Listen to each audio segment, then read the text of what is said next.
I'm happy to talk about how I made the transition into being an entrepreneur.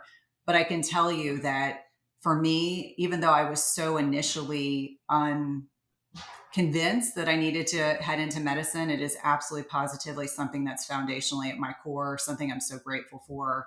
Every day I tell myself that I'm so glad I didn't become an attorney. I would have been miserable.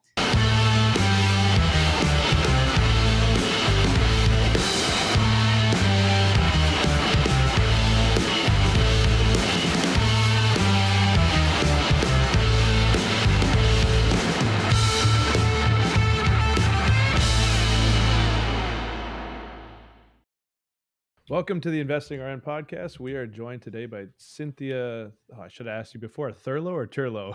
Thurlow with like a thermometer. All right. Okay. Cynthia Thurlow.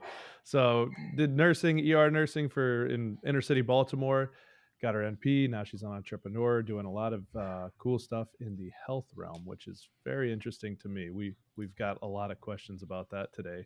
But welcome to the show. We're excited to talk to you. Thanks, guys. I've been looking forward to it. Yeah, so we like to start off just going back and giving a backstory about your nursing journey, how you got into it, and what that was like for you. Yeah, well, I'm the least likely person to have ever become a nurse. I have a lot of physician and nurses in my family. And so growing up, I was like, I don't want to be a nurse. I don't want to work in medicine. And what I found was, as a pre-law major, got into law school after undergrad, it was the last thing I wanted to do. And I just became this kind of soulful journey into leaning into what I was interested in, which turned out to be pre-med classes. I went back and did 2 years of pre-med classes. And when I was sitting in a pharmacology class, this professor walked up to me and said, "What are you doing in this class with all these undergrads?" And I told him, I was like, "I think I want to go to med school." He's like, "No, you don't. You do not want to go to med school." And so he told me that I should become a nurse practitioner. And I said, "Oh, no, you don't understand. I don't want to be a nurse. My mom's a nurse. One of my aunts is a nurse. Both my grandmothers are nurses. I have a lot of physicians in my family. They would tell me, don't go into healthcare." And so that then became this kind of deep dive into figuring out, did I want to go into nursing? Was I interested in that? And this is really at the heyday of the HIV and AIDS crisis. And I started volunteering at a clinic in Washington, D.C., which kind of solidified that this was something I was really interested in doing. And at the time, the two big HIV and AIDS research centers were Johns Hopkins and UCSF. And I'm an East Coast girl, so it was very easy for me to decide that I wanted to stay on the East Coast. And so I applied to at that time, it was considered to be a joint bachelor's and master's program, because all of us know you have to have a bachelor's in nursing to go on and do advanced practice nursing. And I applied early decision and said, if I get in, I'm going. And it was one of the best decisions I could have ever made. I loved being in the thick of things, being in the inner city at the time when it was the height of the AIDS crisis. Baltimore still has a lot of socioeconomic challenges, a lot of lifestyle challenges at that time. They were number one for heroin addiction, number two for teen pregnancy, highest rate of syphilis in the United States. I mean, it was just, as someone who had lived in suburbia their entire life, I can't think of a better place to be to really wrap my head around a lot of social issues. I got through that advanced program, kind of leaned into ER medicine, and I didn't realize how much of an adrenaline junkie I am.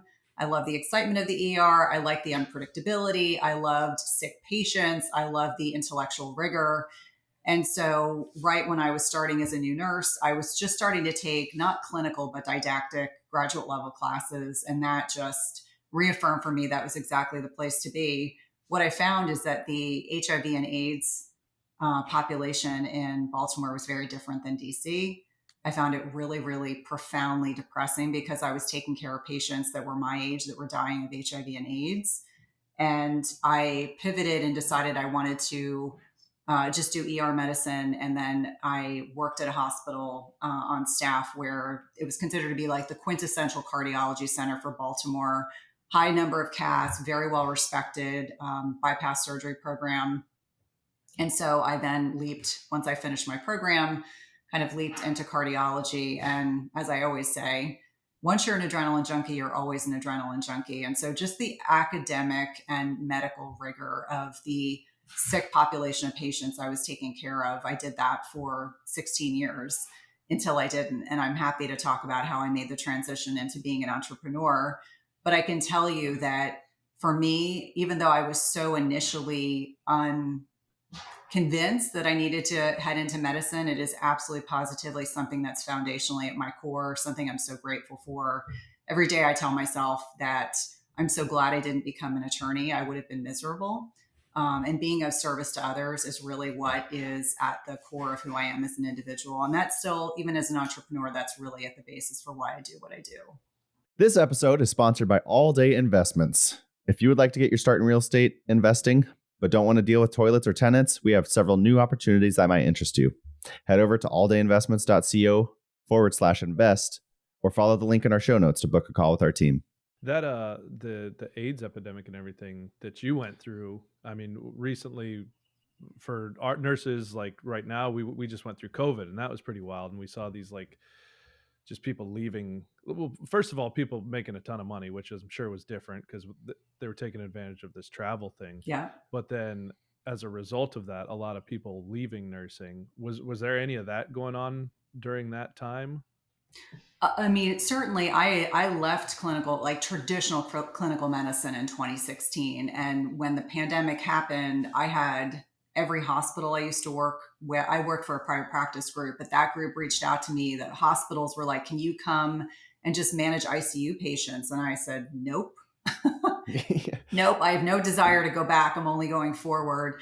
But I saw a lot of my friends, and it was very sad for me because these are people, physicians, nurses, techs. I mean, any licensed healthcare provider that was working in the hospitals, they were exhausted, they were overwhelmed, they were scared. They wanted to do right by their patients. They felt conflicted constantly. And so I think for anyone that was on the proverbial fence about leaving clinical medicine, it shoved them over. I had a very talented gastroenterologist who actually is my GI doc, who at the end of 2020 said, forget this, the amount of hoops I have to jump through to practice in, I'm going to retire early. So I think we lost many talented clinicians during the pandemic out of frustration for a variety of reasons. And I don't want to get political, but I think there were many different reasons that reaffirmed for people. What I also can say that I watched is I live in a state where NPs are autonomous. And a lot of my friends got tired of working for people.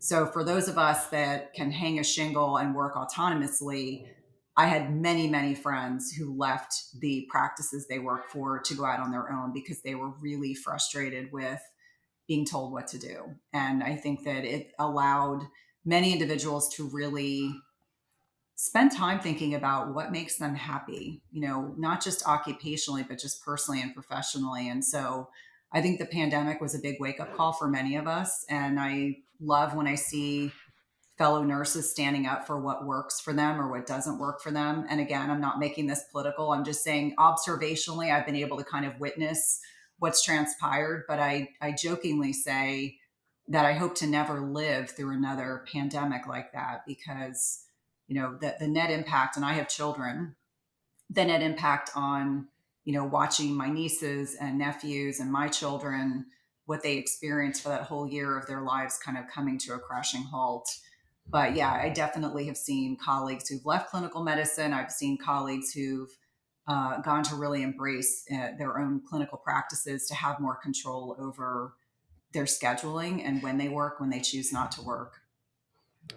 Yeah, a lot to unpack there, but I think I'm definitely in agreement with what you just said. You left in 2016, it sounds like, and you started your entrepreneurial journey there.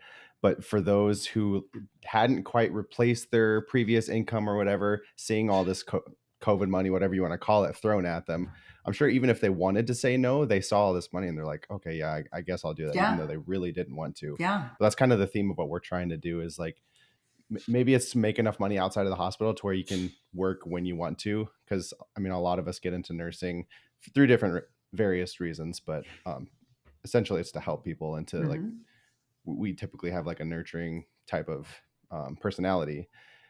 But I think that we kind of get lost in that because we're like overworked, not paid enough typically, and all this other stuff.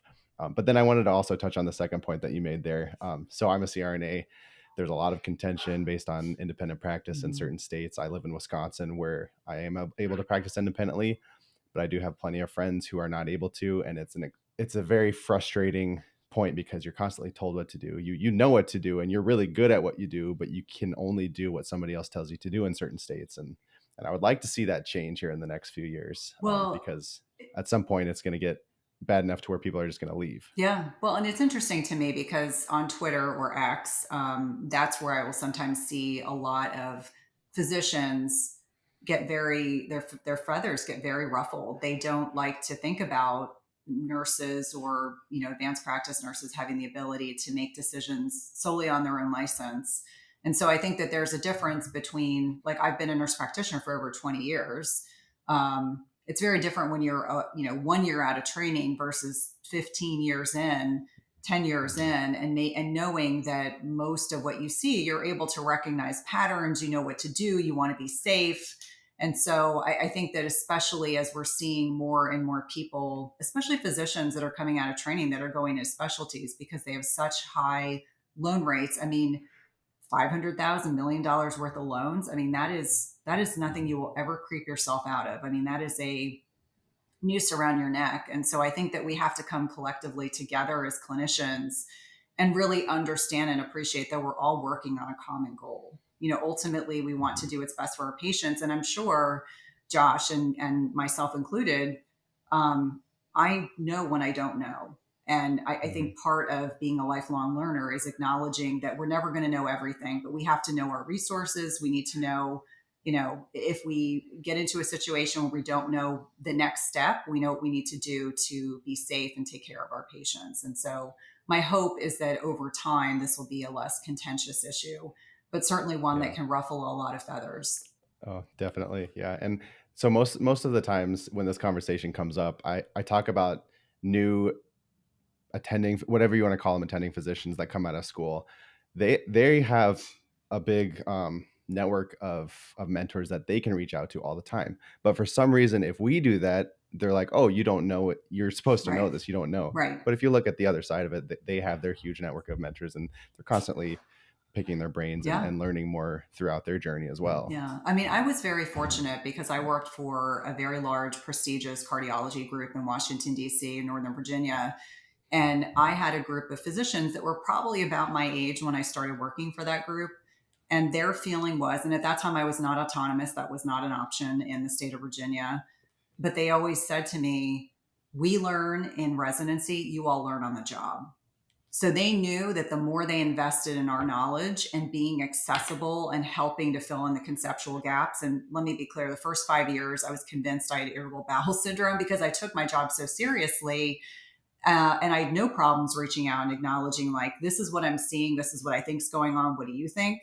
But they would say all the time, the more we invest in you all, and at that point there were NPs, NPAs in the team, the better we all are. And so I think that no one should ever feel like they know everything. I think all of us are designed to be, and certainly that's the way I trained. That's the way that the university I trained at was like, listen, we're all committed to the same goals. So it shouldn't be about making issue with this is what your training taught you and you don't know enough. I mean, it shouldn't be that way. And certainly I would say that the NP network for me personally was very supportive, is very supportive, as was the physician network. It was really the exception and not the rule. And it may be different in anesthesia, but I always feel like if someone is secure with them as an individual, themselves as an individual, then they should not be threatened by questions or people asking, what are the steps that you learned how to take to deal with X, Y, or Z problem? Because even now there's stuff that comes up and I'm like, oh, I never thought about that way before. So we always should be learning and evolving. Yeah.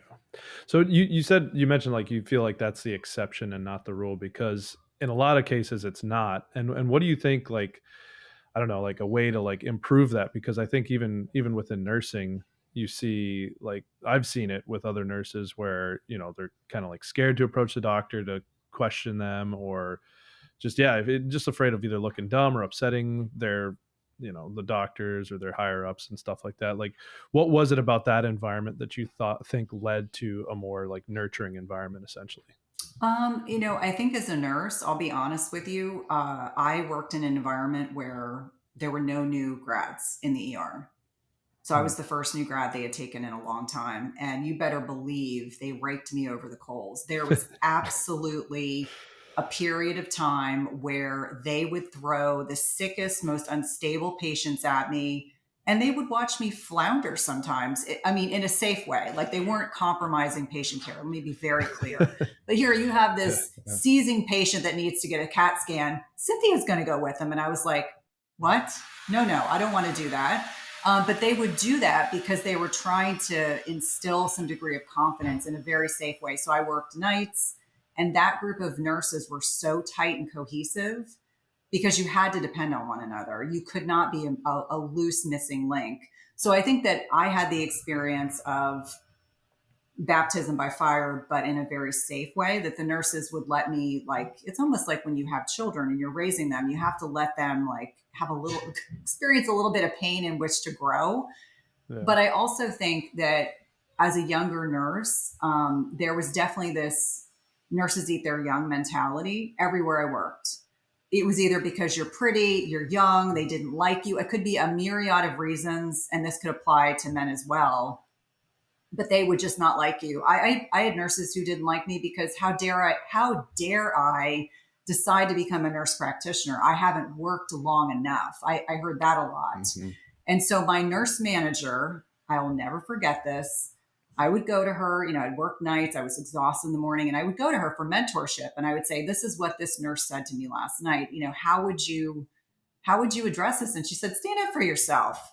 Don't put up with that shit. Pardon me. And so next time, one of these people would pick on me, and I slowly evolved from nights into day shift, which is what everyone wanted to do. And they would pick on me, and they were all these women in their 40s, and they were just, maybe they're unhappy in their marriages. They were not particularly healthy, and they loved to pick on me. And so I would just start standing up for myself, and I would just say, you know what? If you have a problem with me, that's your problem. I'm not compromising patient care. I'm not going to make this a personal issue, but you certainly are. And they were just so taken aback because they were so used to bullying younger nurses. So I think standing up for yourself, I think making sure you have resources. Like for me, none of us like to ask stupid questions. And I used to tell the nurses when I was an NP, there are no stupid questions. I would rather you call me to clarify something. And then in the back of my head, I might be thinking, like, they should really know this. But if I help them understand, maybe next time they won't have to make that phone call. And so the NP service was much more approachable than the physicians. But I can tell you that when I earned the trust of the physicians I worked with, that meant a lot to me, because then they knew that their patient was being taken care of well. And I'm talking about when I was an ER nurse and then later as an NP. But there was definitely a period of time where all of us have imposter syndrome when we're new. You're like, I have all this training. I know I'm a smart person, but sometimes you don't know what you don't know. So you're just kind of going through the motions of like, what are the basic things I need to do? I can remember the first time I saw AAA.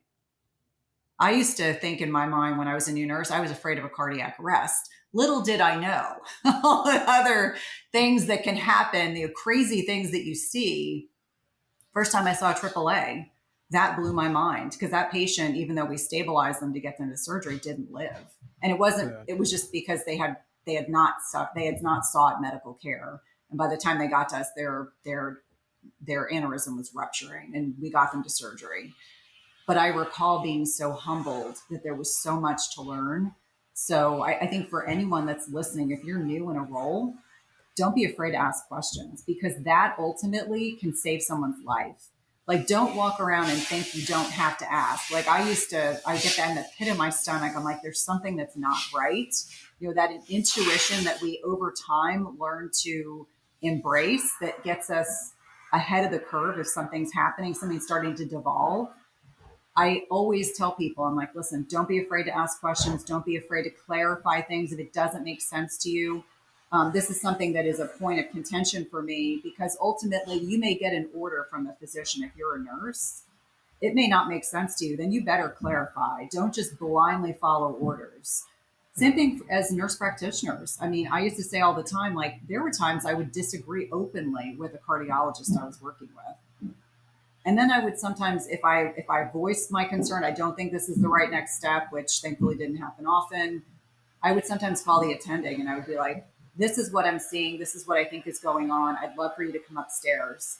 And I think, with time, you gain the confidence to feel like you can, stand up for yourself or stand up for your opinions. But when you're new, it is not uncommon to feel imposter syndrome, to feel stupid, feel like you're asking stupid questions. And as I always said to my preceptees or the nurses I work with, there are no stupid questions. There are only people who are too afraid to clarify or ask questions that get themselves into trouble. And we see examples of this all the time. When I first started as a nurse, you didn't oftentimes see nurses sued. Now you do.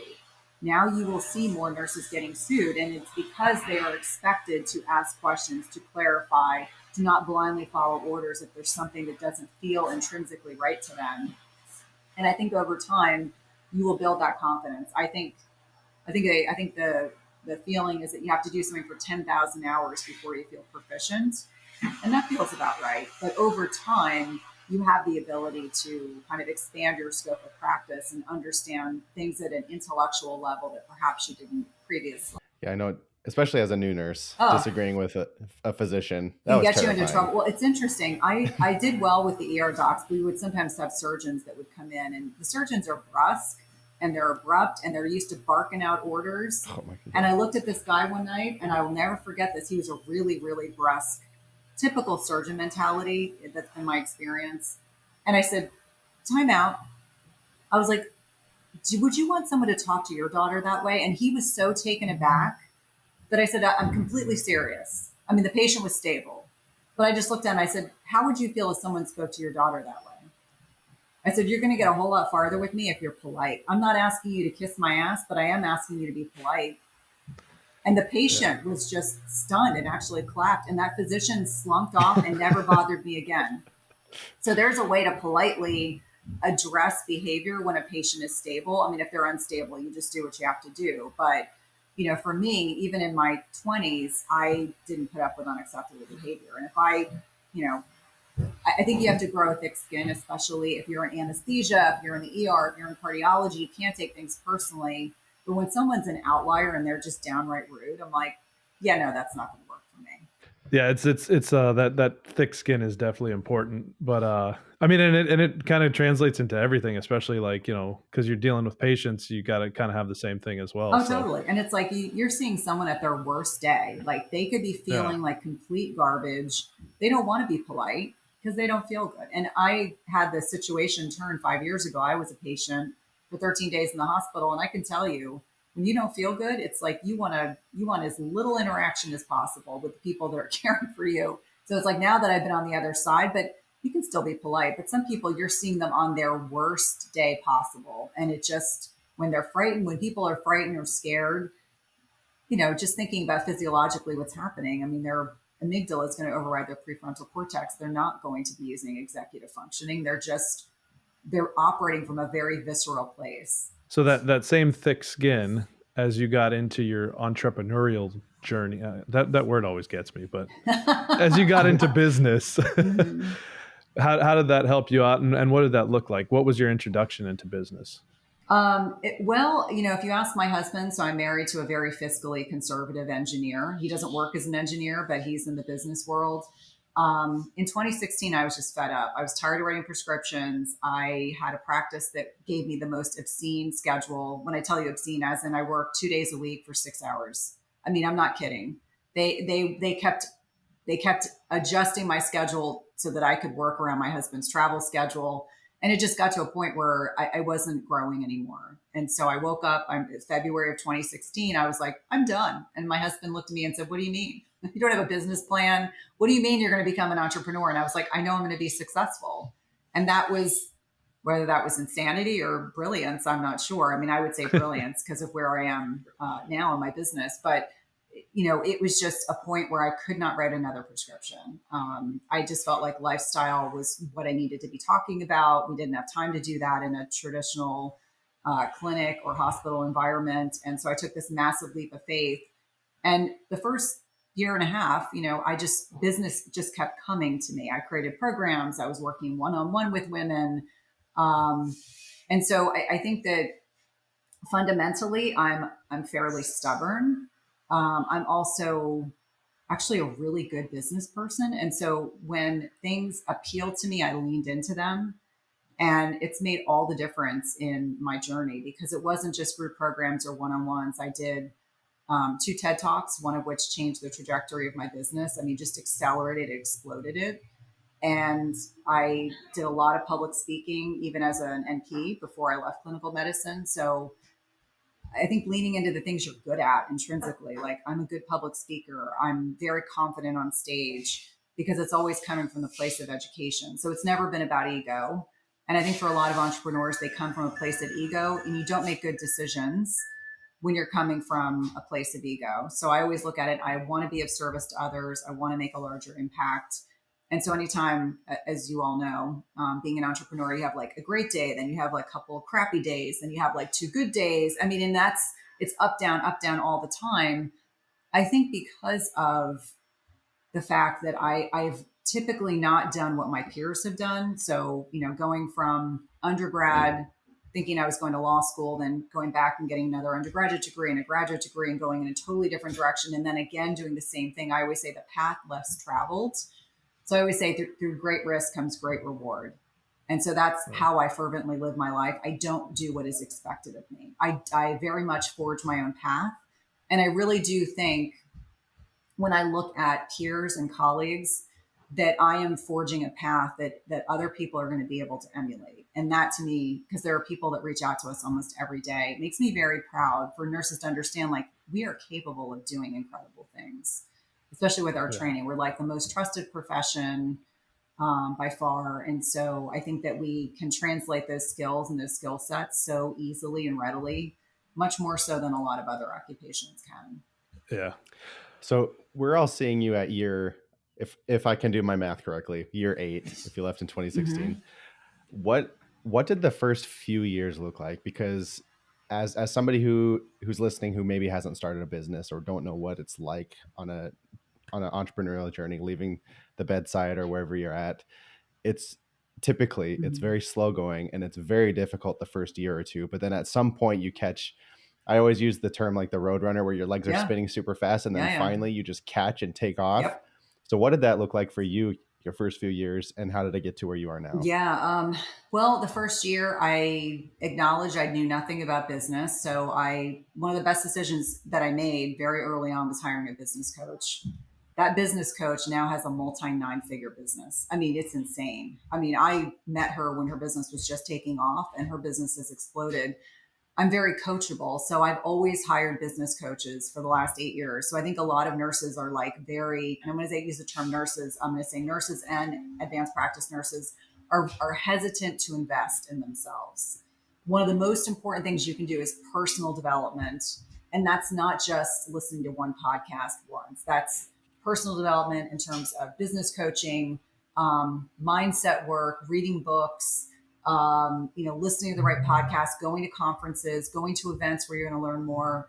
So I think at a very firm foundation, it was investing in myself, and then it was creating programs. I was noticing patterns, much like when I was in clinical practice. Patterns. There are women coming to me; they all have the same patterns of what I'm doing. In a program I created 7 years ago, I still run.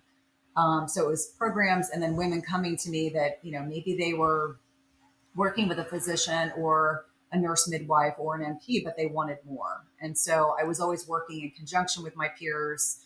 But I think what set me apart was when I decided to do a TED Talk in 2018. And one was released at the end of 2018. Then the one that went viral, which now has almost 15 million views, was in early 2019. And that's when my business exploded. I mean, it crashed my website. It went from that to landing a multi 6-figure book deal. It led to opportunities to be on some of the biggest podcasts, TV programs, I mean, that you can imagine. So it continued to elevate my message and my platform to reach more people, to connect with more people. And so I think that for anyone who's listening and saying, well, I don't even know where to begin, I would say, if you're serious about moving your business forward, business coaching is important. Obviously, the right person is important. And being very coachable. Like even when I joined a big mastermind in 2019, anyone that knew me would say, because I was part of that group for 3 years, I'm very coachable. So when I get direction, I run with it because I look at this is not a hobby. I am making intergenerational wealth. I am impacting my family substantially. And so when I look at things, it's how do I move my business to the next level? That is always my mentality. And for people that are listening, it's like business coaching, more education. For some of us, we need to do more education. It may be that you want to get a certification, let's say in functional medicine. Well, there's tons of opportunities to learn, or you want to get more education around nutrition or some other area of health and wellness. I think those things, like investing in yourself, that will always come back tenfold. And before I even had the money per se, like had the money, like physically, I was making those investments because it was that important. And I still tell people, you're making the right investment when you have to kind of sit back and go, whoa, that's a lot of money. Like, then you're going to take the direction that they provide you very seriously, because I always use the word investment, not cost. So it's that reframe that I think is so important for people to understand, so that they understand, like, that is a pivotal mindset shift that allows you to receive, and also be able to take action, because there's no point in investing $5,000, $10,000 or more in coaching if you're not actually going to do the work. Yeah. Then it's just money you're flushing down the toilet. I have a kind of a similar story. So we both have our business coach because we buy real estate. That's our business. So we have our business coach. But before that, not to trash Colin right now, but he was very hesitant. And I don't know, you mentioned sometimes it's kind of maybe a nursing mindset. You kind of hesitate to spend so much money on yourself. But I don't know, maybe it's because I get excited easily, and I had heard some other people, they joined this mastermind and they had this coach, and I got really excited, and I was like, they're doing exactly what I want to do. So why would I not put myself in places where they are? And so I joined this mastermind, and I would say that by itself has put us on a trajectory that we would still not be on today. And this is 4 years later. And yeah, so Colin was hesitant. But I don't know if that was just a little tangent, but yeah, no, proximity is important. Like I tell people all the time, I don't want to be the big fish in the room. I want people that are way farther ahead in their businesses. Like I joined a group called Genius Network last year. I was sitting in that room, and there's an investment point just for the basic group, and then there's an investment point that's more than what I could invest in right now. And I'm looking at some of those people, and I'm like, wow. I mean, those are the people I want to be around, because I want to be able to emulate what they're doing as it pertains to my own business. And so you don't want to play small. Like I just don't believe in playing small. And one thing I didn't mention was when I almost died in 2019, I promised myself if I got out of that hospital, I was never playing small. I was like, my mindset shift from 2019 to 2020 has made all the difference, because I don't play small. Like that's not my mentality. I'm in fact, my CPA loves me because I've always come up with more ideas. I'm like, okay, this is what I want to do next. This is what I want to do next. And ironically enough, he was saying to me and my husband, okay, I think the next thing we need to do is start investing in real estate. And my husband's like, well, I don't know. And he's like, no. This is what we're going to do next, because you can continue to build all these income streams so that it's not, slanted towards one revenue stream, which is what a lot of people do. We're definitely biased towards real estate. So yes, do that. Yeah. No, but I mean, there's multiple ways that you can do it. I'm sure your CPA wants you to invest in real estate for the depreciation. Yes. But there's 3 different ways you make money in real estate, and you only get one, sometimes 2 in other avenues, but real estate, you get all 3. Yep. No, it's exciting. It's really exciting. Yeah. So it sounds like, I mean, business has been such a perfect fit for you. And it's like, you could almost say like, oh, you were born for this or whatever, but you had your nursing background, and like, not to say like, do you regret doing the nursing route, but like, how do you think the nursing route prepared you for the business world and made you a better person in business? Well, I think it gives you instant street credibility. We are the most trusted profession. Number one. Yeah. I mean, if you look at the research that's out there, number one is nursing. People trust nurses. They may not trust other healthcare providers, but they trust us. So I think there's instant credibility. And in the health and wellness space, you have a lot of people who are licensed, and you have a lot of people that are not. And it's not that one is better than the other. But I can tell you the things that make the difference when I interact with, whether it's my literary agent or my publisher or other people in the health and wellness space, they're like, you've got real medical experience. Like that's important, because they feel like you come from a different place. And so I tell people, like, the way things were in 1997 is so vastly different than the way things are in 2024 that I've had a long time to be able to watch things devolve and watch metabolic health decline. And, that to me, fundamentally at my core, whether it was in the ER or in cardiology, metabolic health is where it's at. And as we've watched our patients get sicker. So I think that having that medical training gives a tremendous amount of credibility just up front. People automatically are like, respect. Like, I respect that. I would never say that I regret becoming a nurse or becoming an NP because it's made me who I am. And it's by far, with the exception of, being a wife and a mom, being a nurse is fundamentally who I am. And so I think being an entrepreneur is what I was always designed for. I just didn't fully realize that. And I, personality wise, if you ask my husband, he would say, you are not an employee. Like, your mentality, you're like a wild stallion. You like to do things your way. You want to work a certain way. And so it's worked out beautifully. But I think there's a way to combine both. And that's where I think a lot of nurses and other healthcare professionals get stuck, because they're like, well, no one taught me how to do X, Y, and Z. And I said, okay, well, leap. Got to leap. You got to take the chance. I mean, I have a friend right now who I love dearly. I've known her a long time. And she is so focused on, I'm not replacing my income, therefore I will not be successful. And I'm like, at some point, you have to let go. You have to take the leap. Because when you are free falling and is just you, it is amazing how creative you become at making money. Like, I tell people I have so many income streams, and like at the time didn't realize that the most passive ones are like, that's like a no-brainer. Total no-brainer. But we have many income streams, and that has made all the difference. And it does take time. Like, I'm not stating for anyone that I, left in April of 2016 and I replaced my income, but I will tell you, it is criminal how poorly paid a lot of nurse practitioners are, because I laugh now when I get paid, whether it's for speaking or something related to the podcast. And I think back, I think I pulled out a pay stub. Like, we had moved and we had just thrown stuff in boxes because we packed up and moved so quickly. And it was a bonus that I received one year as an NP.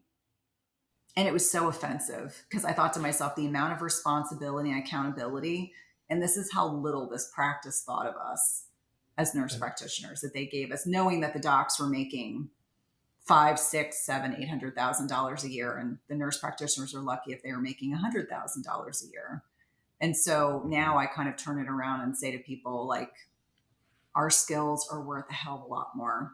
And so I encourage people to get creative and to think beyond the obvious and to not get caught up in a scarcity mindset. I know it's so easy.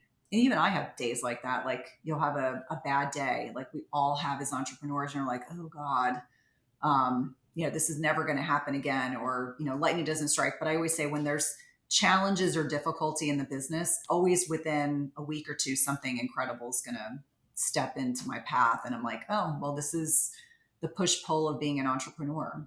So I think that nurses have a tremendous amount of credibility, and that puts us at a very, very good position as entrepreneurs. Yeah. So that bonus story just kind of reminded me of something. So I remember my dad, he has a friend who's a physician, and this was probably at least 10 years ago. And he was talking about his quarterly bonus that was six figures. So he would get $400,000 in bonuses. So you can only imagine that his actual salary was substantially more than that. Do you mind telling us how much that bonus was, just to put it in perspective? Oh, I think it was $1,000. And I remember that Christmas that my practice made it a big deal. Like, we're being so generous. And after taxes, it was even less than that.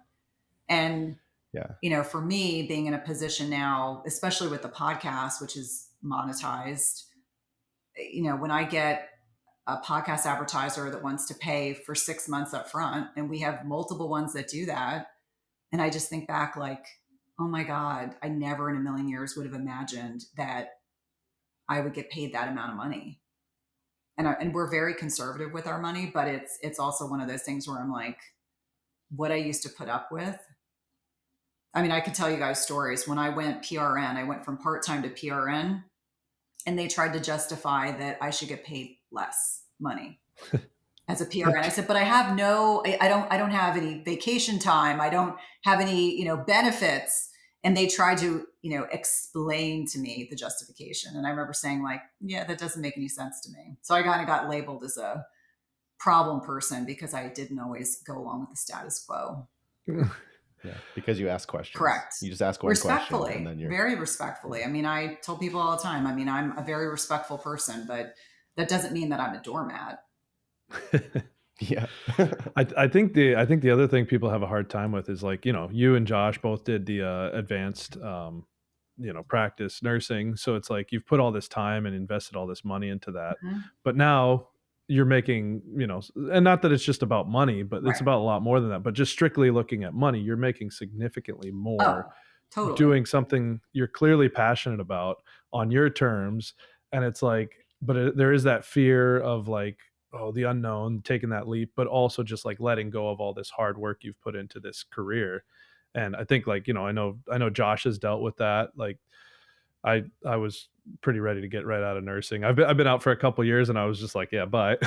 But even though like there was like the money hadn't like Yeah. been replaced yet, I was just like, nah, I'm good. Yeah. But fast forward to today, I'm going back for different reasons. But in the meantime, we've built our business and everything. And so now it's like we know what's out there, but it's like, yeah, I think like you take that training that you have, that credibility that you have, and you put it into something else. And I'm sure now the reach you have is like much more than what you had seeing one patient at a time in these clinics and stuff. Yeah. And I think that, one of the things that always left an indelible impression on me was the fact that my father, who I have kind of a semi-decent relationship with, was beside himself. I don't understand. Why would you walk away from, you went to this school and you have, this accolade? And I just said, I'm not happy. I'm not going to just keep doing a job I'm really profoundly unhappy in. Now, I would be lying if I said the first couple of years, I missed my patients. I had really close relationships with many of my patients. I had patients that would prefer seeing the nurse practitioners than the docs. And so, that was a very hard decision. But by the same token, and as I reminded them, was I'm going to make a larger impact. Like, I'm not going to be able to just help you. I'm going to be able to help 1 million people. I'm going to be able to reach 1 million people. And so I think that when we reflect on like impact, that's definitely part of it. Like not just inspiring other nurses and nurse practitioners or advanced practice nurses, but just individuals in general who wouldn't otherwise have that information readily available to them. Yeah, for sure. So as far as your business goes, I mean, I see the intermittent fasting transformation behind you there, which like that's a huge topic right now. I feel like ice baths and intermittent fasting, and it's like all these different things. But can you talk to us a bit about what your business is and why you went that route and kind of just some stuff you've learned along the way? Yeah. So a lot of the programs I created and the women I worked with were really women that were like me, that, no one prepared me for perimenopause and sure as heck not menopause. And so there were all these women that just felt like their symptoms they were being gaslit, irrespective of who their healthcare team was.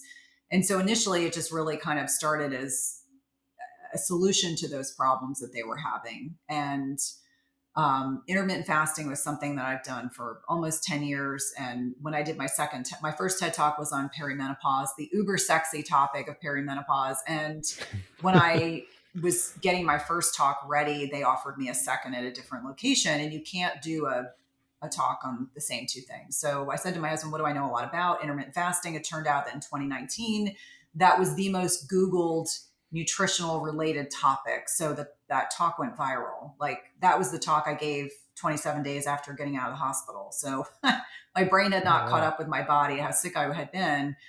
And so that topic then led to this book deal. And actually I just signed a second book deal, which is really exciting, not about fasting.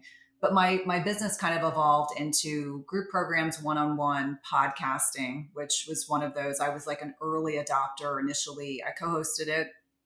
And then in the pandemic, my co-host said, this isn't really in alignment with what I want to do. And so it was either sink or swim. And I said to myself, I'm going all in. I'm very much a hell yes or a hell no person.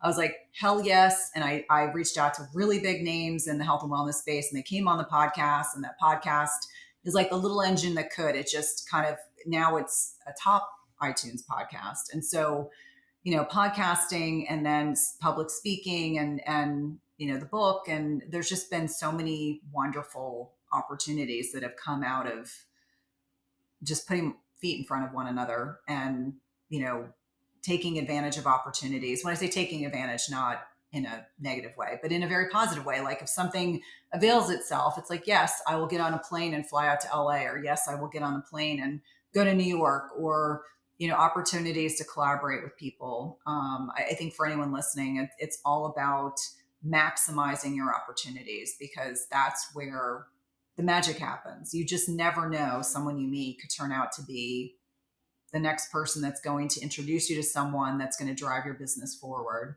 And so this is where the multi-income streams come in. So if people are listening and they're like, what does that mean? I have multiple revenue income streams, and one is kind of turned into the biggest, which was a big surprise. But, we continue to add to that. Like, it's very important to me that we not just have like one very big pipeline. We want multiple pipelines, so that if something changes in the podcasting industry, it's not going to have a negative net impact on my bottom line. But at least that's where things started, really focusing on women, being very, very niche down. This is one of the mistakes I see a lot of nurses make. They're too afraid to niche down. That is the best decision you can make, is figure out something you're super, super passionate about and lean into it. Like perimenopause and menopause, you can talk about that till the cows come home forever. I mean, there's never not a topic that doesn't intersect with women in middle age. Like every topic you can imagine, every conversation I have is with that lens. And so, this book is written not just for women at that stage, but also for younger women. But it is like turned into just these incredible opportunities. It's almost like a ripple in a pond. It just continues and continues, and helping people understand not to be fearful of, like, being very clear about who you serve. Like, you can't serve everyone. By serving everyone, you serve no one. So if you get really clear, and I don't care if it's about, someone wants to talk about mast cell issues, or someone wants to talk about investing in real estate, or someone wants to talk about perimenopause. I mean, being niche down is very gratifying, and it allows you to get really clear about who you serve, who you don't serve. And I refer people out all the time. I'm like, there's lots of business I turn away, and I'm like, I'm not the best person for you, but I do have someone I can refer you to. And then that's usually like the next thing I do. There's recently, so we both grew up Seventh-day Adventist, and somebody recently told us, they go, "Oh, you're the ones that chew your food 100 times." We're like, what? We're known by so many different things, but this was a first. Known by how many times you chew. I was like, 100 times. Oh, all right. You're like, it might disintegrate before I get to 100. Yeah, I'm just chewing my teeth at that point. But like, I think there is something to that. Like this society, especially in nursing, where it's like, ER especially, it's like, hey, you got like 5 minutes to go grab some food. It's like, I'm maybe chewing like 10 times max, and then just swallowing it and choking on it, like as I'm running back out to the floor. So maybe just like a brief thing, because I know you mentioned like metabolic health, but like even just something as simple as chewing your food more, like how can that positively impact you? Yeah, well, I mean, on a very basic level, digestion starts in our brains. I think if you were to ask, like, and I used to go in and talk to my children's school. So I would ask kids, like, where does digestion start? They're like, our mouths, our esophagus, our stomach. It actually starts in our brains. So most of us are sympathetic dominant. So we talk about the autonomic nervous system, and we really need to be in the parasympathetic to properly digest, secrete the proper enzymes, saliva, detoxify, secrete bile, which breaks down and emulsifies fat. So I would imagine most, if not all, healthcare providers are never in a parasympathetic state when they're eating. I know I wasn't. I spent years eating protein bars and drinking bottled water because I didn't have time to stop, which my life is so different now. I can actually stop and eat. But the point of why I'm sharing this is that I think for individuals, if you're still in a clinical environment and you're lucky if you can pee, let alone eat, I would say the things that I think are important is, eating nutrient dense foods. Like, it's so easy. You walk in the break room and it's like crap. It's like donuts and soda and cookies. Like, that should be the last thing that you're eating if you want to fuel your body. So, protein, like preparing ahead. So, yeah, if you do get an opportunity, even if you eat like a meat stick, that is going to be better than eating that donut, given what's going on in terms of blood sugar regulation. We know that protein is the most satiating macronutrient. It's going to keep your blood sugar stable. It's usually the first meal of the day. We're also more insulin sensitive during the day, meaning that we can handle more carbohydrates earlier in the day than later. If we're like looking at circadian rhythms and looking at, cortisol distribution throughout the day. And unfortunately, for those of us that have worked nights or still work nights, it kind of throws it all out the door. All the research is pretty discouraging about night shift and the net impact, not just on metabolic health, insulin sensitivity, risk for certain types of cancer, obesity, metabolic disease. It's all pretty high. But, trying to make sure that you plan ahead. So protein and veggies are going to be better choices than eating that Krispy Kreme donut, which in Baltimore, Krispy Kreme donuts are like king. I've never liked them. They're just way too sweet. But like, what do most people consume? They consume junk and candy bars and soda because they're just looking for quick sources of fuel. Even if you have the opportunity to walk after eating a meal, even for 5 or 10 minutes. And for those of us in clinical care, you're doing a lot of walking. You're probably not doing a ton of sitting, but knowing that walking after a meal is going to help your body utilize glucose. Muscles are our glucose disposal unit. I think a lot of people don't realize that. We actually have GLUT4 transporters in our muscles that will help scavenge up glucose. So even a 5 or 10 minute walk is going to be beneficial. And then, just trying to get sleep. I know it's easier said than done when you're working shifts or you're working overnight. Joshua, I'm sure you probably have crazy call schedules. I actually have a nurse anesthetist on my team. And so we're always talking about her blood sugar on the days that she's on call overnight versus during the day. And so I think around that awareness is going to be helpful. I mentioned that when I worked in the ER years ago, there were a lot of unhealthy nurses. And a lot of it has to do with the fact that nurses as a whole take care of everyone but themselves. So it's really important. It's not selfish to prepare your meals ahead, to sit down for 5 minutes if you even get that. But just making sure that you're aware of the things that are going to drive poor metabolic health, which unfortunately, I think it's 92 to 93% of us right now. It was about 88% prior to the pandemic. Now we're creeping towards, 7 to 8% of us are metabolically healthy. So if you're listening to this and you don't know if you're metabolically healthy, there's lab work to look at. And I tell everyone should have a fasting insulin drawn. That's one of the banes of my existence that I'll have physicians tell my patients. I don't know what that shows. I don't know how to interpret it. And I remind them that our fasting insulin will start to dysregulate 5 to 10 years preceding a glucose. A fasting glucose of 90 to 99 is not benign. We know that 30% of people with a fasting glucose or fasting blood sugar 90-99 will go on to develop type 2 diabetes. It is not benign. I don't want anyone listening to this thinking that if your fasting blood sugar is consistently 98 or low 100s, that's not a time to intervene. It absolutely is. And if you are a woman in middle age or a man, because men go through andropause, and I know no one likes to talk about this, the number one reason why men have low testosterone levels is related to insulin resistance. Number two is endocrine mimicking chemicals. So, if you are working in healthcare and you want to, turn things around, there's a lot you can do with lifestyle. I can't tell you how many patients we've been able to get off of medications in conjunction with their primary care providers just by changing lifestyle. And that includes healthcare providers. I sometimes find once the healthcare provider sees, they can't unsee, meaning that maybe before they were bought into that heart healthy grains nonsense and the fact that, you should eat minuscule amounts of protein and that, seed oils are safe and they can eat copious amounts of processed foods. I think the latest statistic is that 70% of us are eating ultra processed food. Like that is our mainstay of our diets. And we know that even on a conservative end, if you're consuming that much ultra processed food, you're consuming more than 500 additional calories per day. And although I'm not fixated on calories in, calories out, calories to a large proportion do actually matter. And so I like people to understand and just be aware, like eat less processed foods, like move your body, get sleep. know what your fasting insulin is, like have those numbers readily available to know what direction your health is heading in and get informed. Like nowadays, there is so much free information, podcasts, books. Sometimes, yes, it can be hard to make sense of a lot of garbage that's out there.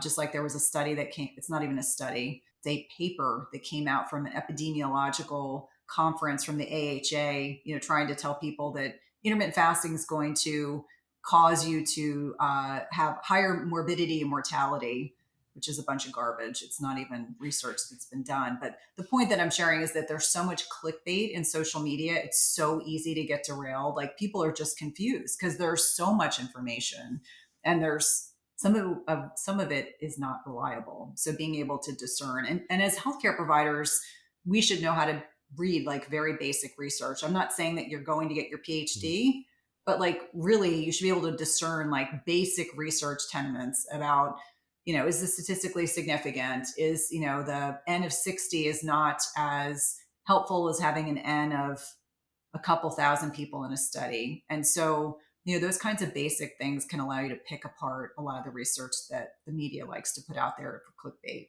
No. So we usually ask people five Okay. questions. Do we have time for Yeah. that, or do we need Yeah, to, we're do we good. need to cut it up? Yep. All right. So we'll try to keep them short. If we need to skip one or two, then Okay. that's fine.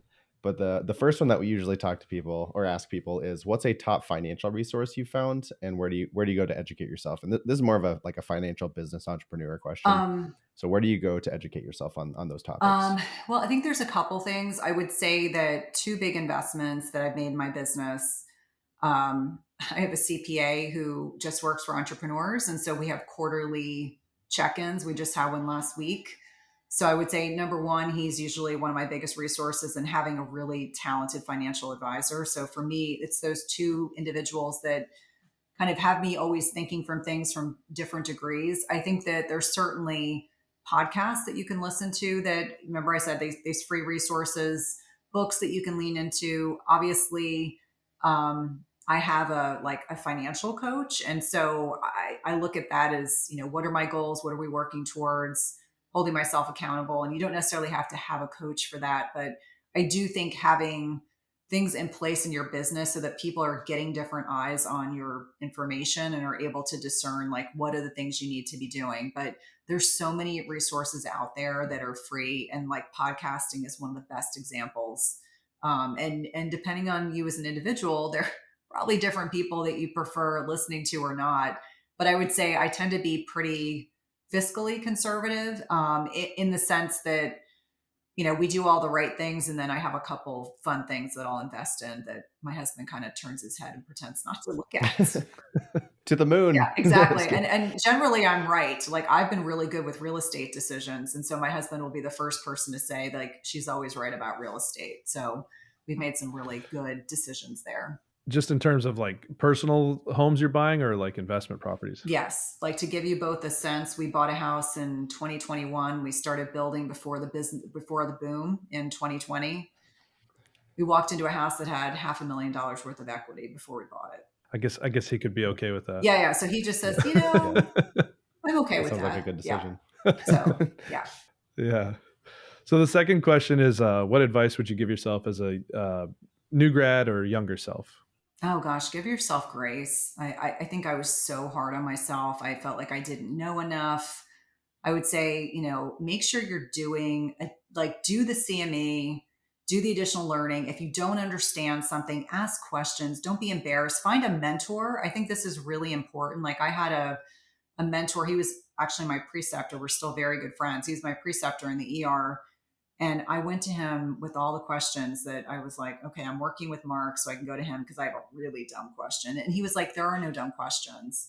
So I think having a mentor and just giving yourself grace, because the first 6 to 12 months, quite honestly, are like so hard, irrespective of where you are. You're on an uphill climb. Just think about it, like a year from then, you're going to feel totally differently. You're not going to have anxiety. You're not going to have trouble sleeping. Those are the things that I think when you care a lot, when you are someone that's very vested in doing a good job and doing its best for your patients, it can be very stressful. So just make sure that when you're not working, you're finding ways to decompress, whether it's like exercise, meditation, etc. Find ways to decompress and get out of your head. Well, and to Mark's credit, I think it's good because like I feel like there was like a time. So my wife actually experienced a lot more of this than I did, but it was like, yeah, there's no dumb questions, and then it's like her preceptor would like go around the corner and like tease her See, about it in front of that's, like other yeah, that's nurses. not It's cool. like See, that's the thing. I was gonna say it's like experienced nurses. It's like up to us now to like nurture the young, I guess, Right, rather and than not to eating. eat your young, because what does that Yeah, do? It just perpetuates that yeah, cycle of abuse, and that's really what it is. Like when I talked about those couple of nurses that picked on me, I didn't take it personally, but it used to just irritate me because I was like, you could have yeah, taken 2 seconds to explain something, but instead you make fun of me and you lose that opportunity to establish trust and rapport with me. And that's just wasted energy. yeah, for sure. All right. Third question is, what excites you about the next 12 months? Oh, well, I would say professionally, the fact that I just got the second book deal, so I'm going to be doing a lot of writing. And my big thing with this book was more time. So I wrote that book very quickly, so I wanted more time. So I had the opportunity to do that. I would say personally, my oldest is going off to college, so we're really trying to savor the next couple of months. Having the nuclear family together before he leaves the nest. But he's very ready. So I would say those are the things that I'm just kind of keeping close to my heart right now. So, fourth question is, how do you define success? Well, I would be lying if I said there isn't some degree of financial success. So I would say it gets divided into financial, personal, and professional. So for me, I hit a big milestone in the last 2 years financially that was huge for me. Um, I'm very proud. We talk very openly with our teenagers about how my business is doing and where we are. And we actually talk numbers. And I know that my parents were money was taboo. We never talked about money. But because my kids are so interested in like money and investing and doing things like that, I would say that would be financially. I would say number two to that is being able to put money into investments for my children. So it benefits my business because it's tax sheltered, but being able to do that for my kids so that they'll have a nest egg when they're 25 that they can use towards a home or whatever they want to use. And then I would say just having the financial freedom. Like I just remember when my husband and I were first married, we weren't making the kind of money that we are now. And there were definitely times as a nurse practitioner where, we drove old cars, and there's nothing wrong with this. I'm just saying like there's an ease in our lives that we did not experience before. And so I am very grateful and appreciative that personally there's an ease with having more financial resources that benefit all of us. And then I would say, lastly, like I just spoke at a nurse practitioner conference, and people came up to me and it was very gratifying to have people interact and just say, you serve as an example. It just shows us what's possible. And so I would say that last piece is just knowing that I'm serving the nursing community in a way that inspires them to not get pigeonholed. Like this is what you did when you were 20 doesn't mean that's what you need to do at 30 or 40 or 50 or beyond. That, with our training, we have a lot of flexibility. All right. Final question is, what's the biggest financial mistake that you've made and what did you learn from it? I would say that waiting to have a CPA and a financial advisor. My husband's pretty savvy with those things, but there were so many, and I want to be very clear, legal tax loopholes or legal tax benefits to having both of them on board that it saved us a lot of money because we've gotten to a point where because of things that we can do legally that have really lessened our tax burden. And ultimately, I said to my husband, yes, they're expensive, but we save so much more money by having them involved in our finances. So if you're listening to this and you're, 5 years, 3 years, 5 years into being, don't wait. Don't wait. I mean, get those advisors. They know a heck of a lot more than you do. I always say, like, have the advisors on board so they can render opinions. I mean, when I have these quarterly meetings with my CPA, we talk through everything. And to me, it's very gratifying to know I can speak freely and openly and share like my big audacious goals. Like I have a big audacious goal we're working towards right now. But he's super supportive of it. So those kinds of things I think are important. Don't be afraid to make those investments. And it could be a little different for everyone.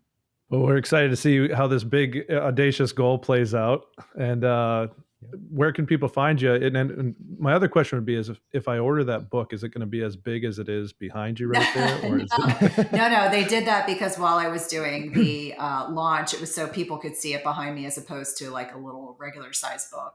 Okay, that makes. I was ready for like the most Yes. intense coffee table Yes, book. wouldn't that be fun? Probably easiest to reach me on my website. So it's www.cynthiathurlow.com. You can catch me on Everyday Wellness, which is my podcast. I'm probably most active on Instagram. I can be a little snarky on Twitter, so be forewarned. Every once in a while, people are like, oh, I wasn't used to that. But I'm active on all the social media platforms, probably not willingly on TikTok. I let my team do that, but I'm active everywhere. And we have a free Facebook group that's called Intermittent Fasting Lifestyle / my name. It will be getting a name change soon. We just haven't done it. But it's a free Facebook group. There are men and women that are in there, and it's really a drama-free zone because I have zero tolerance for drama. Probably won't surprise you guys. No. Well, I'm going to check that out. I'm very interested in the intermittent fasting. I tried it a little bit, and I just kept getting hungry during my workouts in the morning. So I'll have to get some tips to get me through that. I'll reach out anytime if I can help. But yeah, thank you. Sounds good. Well, thanks again for coming Thanks. on. We appreciate all your advice and everything you've done that our listeners are going to be resonating with, and I'm sure they're going to reach out to you. Awesome. Thanks, guys.